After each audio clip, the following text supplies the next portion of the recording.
네, 안녕하세요. 김종욱입니다.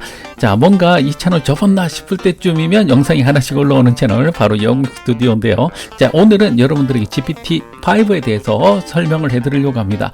자, 지금 GPT-5가 2025년 8월 7일 날 바로 발표가 됐어요. 그래서 이전에는 GPT-5가 AGI를 달성할 것이다, 뭐 이런 얘기들이 있었는데 그건 아니다라고 공식적으로 이야기를 했습니다. 이 GPT-4 같은 경우에는 벌써 2년 전에 발표됐죠. 그래서 이번에 GPT-5는 약 2년 만에 메이저 업그레이드로 등장을 했습니다. 자, 이 샘 알트만 CEO는 GPT-5를 스스로 세계 최고의 모델이다, 이렇게 평가를 하기도 했었는데요. 이 몇 가지 핵심적인 그 기술적인 특징을 보자면, 가장 눈에 띄는 특징은 바로 통합 시스템, 유니파이드 시스템의 도입이다, 이렇게 얘기를 할 수가 있습니다. 기존에 여러분들이 언어 모델을 사용할 때 GPT-4를 써야 될지, 혹은 O3를 써야 될지, 혹은 또 O4 미니를 써야 될지, 이런 것들을 고민해야 됐다는 거죠. 근데 지금은 여러분들이 질문을 하면 거기에 맞는 언어 모델들을 알아서 선택을 해준다는 겁니다. 자, 이걸 다르게 얘기하면 GPT-4 계열과 그리고 GPT의 그 추론 모델 O 시리즈를 하나로 통합했다. 그리고 실시간 라우터가 이 질문의 복잡성과 유형에 따라서 최적의 모델을 자동으로 선택을 해준다는 겁니다. 자, 이 시스템은 세 가지 핵심 구성 요소로 이루어져 있는데요. 가장 기본적인 효율적인 기본 모델이 제공이 됩니다. 이건 일반적인 질문에 빠르게 응답을 할 수 있게끔 되어 있다는 거죠. 뭔가 복잡한 질문을 하게 되면 심층 추론 모델 GPT-5 띵킹이 바로 대답을 해주는데요. 여러분들이 복잡하고 어려운 걸 질문을 하면 이 심층 추론 모델이 거기에 대해서 고민해서 대답을 해준다는 겁니다. 여러분들이 질문에 복잡한 건지 아니면 이거 단순한 건지 이런 것들을 판단해서 적절한 언어 모델을 선택을 할 수 있게끔 해주는 게 바로 이 실시간 라우터다, 이렇게 얘기를 할 수가 있는데요. 이번에 이 GPT-5 같은 경우에는 다양한 분야에서 획기적인 성능 향상을 보였다, 이렇게 발표를 했는데, 자, 수학 같은 경우, 수학에서 AIME, 여기 테스트 같은 경우에는 94.6%의 정확도를 달성을 했습니다.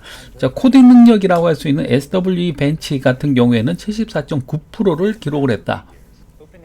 자, 그 다음에 의료 같은 경우에는 46.2%, 그리고 멀티모달의 이해 같은 경우에는 84.2%의 점수를 많이 달성을 했다, 이렇게 얘기를 하고 있고요. 다음에 또 가장 주목할 만한 개선점은 환각 증상이죠. 할루시네이션의 대폭 감소라고 얘기를 하고 있습니다. 이건 웹 검색을 활성화한 상태에서 GPT-4o 대비 45% 정도나 적은 사실 오류를 가지고 있다. 자, 그 다음에 추론 모드에서는 O3 대비해서 80% 개선된 오류를 보여주고 있다, 이렇게 얘기를 하고 있습니다. 내부적으로는 굉장히 많이 좋아졌어요. 근데 눈에 띄는 새로운 기능이 없기 때문에 이게 얼마나 좋아졌는지 사람들이 막상 체감을 못하고 있는 그런 부분들도 있는 것 같습니다. 자, 효율성도 굉장히 많이 향상이 되었다라고 되어 있는데요. 이 GPT-5는 이전 추론 모델 O3에 비해서 50에서 80%나 적은 컴퓨팅 자원으로 같거나 더 나은 결과를 달성을 한다, 이렇게 얘기를 하고 있습니다. 자, 이건 비용 효율성 측면에서 큰 진전이다라고 얘기를 하고 있는데요. 이제부터는 실제로 이 언어 모델을 가지고 돈을 벌고 운영을 해야 되잖아요. 그런 측면에서는 아주 효율적인 접근이 되고 있다라고 볼 수가 있습니다. 자, 그러면 이 GPT-5에서 어떤 부분에서 개발에 주안점을 두고 있었을까요? 첫 번째는 통합과 단순화. 이 오픈 AI는 사용자 경험 개선에 중점을 뒀다는 겁니다. 그래서 사용자가 어떤 언어 모델을 선택을 할 건지 이런 고민을 할 필요 없이 그냥 알아서 자기가 해주겠다는 거죠. 두 번째로 할루시네이션을 개선하면서 신뢰성을 강화시켰다. 다음에 실용성을 중시했다라고 얘기를 하고 있는데요. 특히 코딩 부분을 많이 강화를 했다, 이런 얘기들이 들리고 있습니다. 요즘에 코딩 같은 경우는 AI와 함께 코딩하는 바이브 코딩이라고 하는 이쪽 분야가 굉장히 주목을 받고 있습니다. 또 여기에 대해서 또 거부 반응을 일으키는 개발자들도 있기도 합니다. 그럼에도 불구하고 이건 또 하나의 방향성을 갖고 계속 발전할 것이다 라고 보여지고 있고요. 그리고 실제로 이 바이브 코딩 분야는 AI로 돈을 벌 수 있는 가장 눈에 띄는 분야 중에 하나입니다. 이 부분에 대해서는 제가 기회가 되면 다시 한번 설명을 해드리도록 하겠습니다.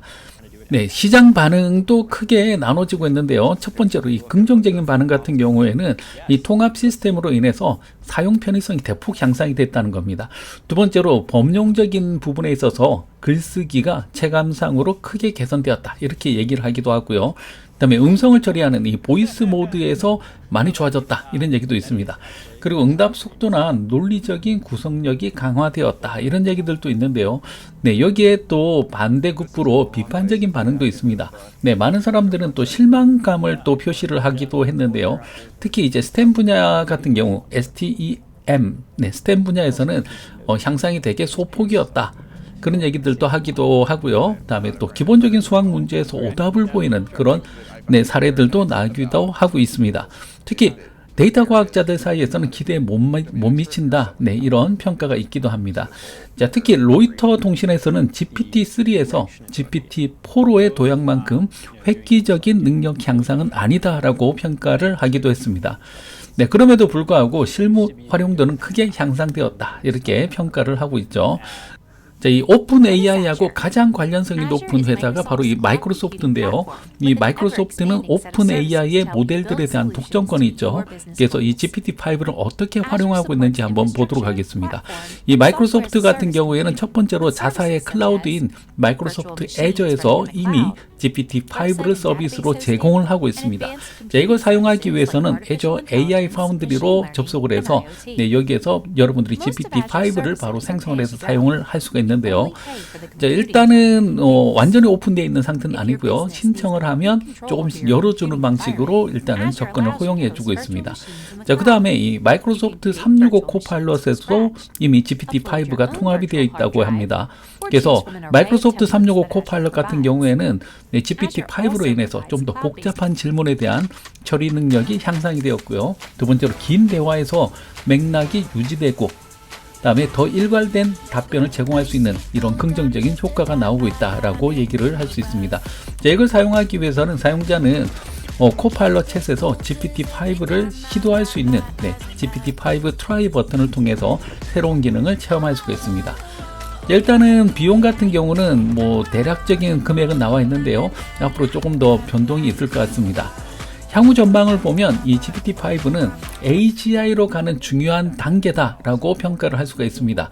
하지만 샘 알트만도 그렇게 얘기를 하고 있지만 아직까지 AGI의 수준에는 미치지 못했다라고 얘기를 할 수가 있죠.